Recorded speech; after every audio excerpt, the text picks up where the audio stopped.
துதிக்க பழகினவன் என்ன செய்ய மாட்டான்? இன்னைக்கெல்லாம் முறுமுறுக்கிறான் பிள்ளை. என்ன எனக்கு சைக்கிள் வாங்கி தரல, என்ன எனக்கு பைக் வாங்கி தரல. தந்த அப்பாவுக்காக அம்மாவுக்காக என்னைக்காவது ஸ்தோத்திரம் பண்ணியிருப்பானா? ஆமாம், சோர்வே போட முடியாத அப்பாமார்கள் எத்தனை பேர் இருக்காங்க தெரியுமா? ரோட்டில் பிள்ளைகளை தூங்க வைக்கிற அம்மாமார்கள் உண்டு. உங்களை அப்படியா கர்த்தர் தந்திருக்காரு. உழைக்கிற தாய் தகப்பனை கொடுத்து உங்களை நல்லபடியாக தூங்க வச்சுருக்காங்களே. என்னைக்காவது வாயை திறந்து ஆண்டவரே இவ்வளோ கஷ்டப்பட்டு உழைக்கிற தாய் தகப்பனை தந்தீங்களே நன்றி சொல்லியிருக்கீங்களா? துதிச்சிருக்கீங்களா?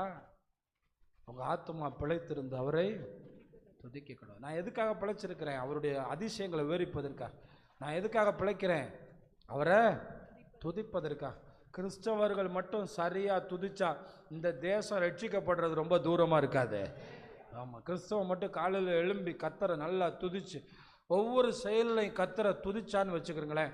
அதனால தான் யூதர்களுக்கு அந்த 133 சங்கீதமோ 135 தெரியல, கத்தரை துதியுங்கள் அவர் நல்லவர். அது அவங்க வாழ்க்கையில் எல்லா நாளும் என்ன பண்ணுவாங்களாம்? எல்லா ஆராதனையிலையும் வாசிப்பாங்களாம். ஏன்னா அவங்க மக்களுக்கு என்ன சொல்கிறாங்கன்னா, நீ கத்தரை துதிக்கணும், அவர் நல்லவர், அவர் கிருபை.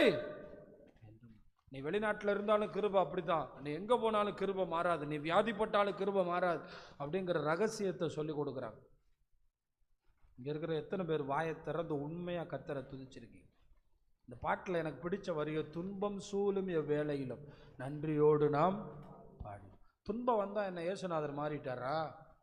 இல்லை துன்பம் வந்துட்டாருன்னா அவர் கைவிட்டுட்டாரா? ஒரு நாளும் கைவிட மாட்டார். நான் பிழைத்திருப்பது அவருடைய அதிசயங்களை விவரிப்பதற்காக, என் பிள்ளைகளுக்கு விவரிப்பதற்காக. இயேசுநாதர் செய்த அதிசயங்களை கூட பிள்ளைகளுக்கு சொல்லாதவனுக்கு இனிமேல் அதிசயமே நடக்காதுங்க. நான் உண்மையை தான் சொல்கிறேன்.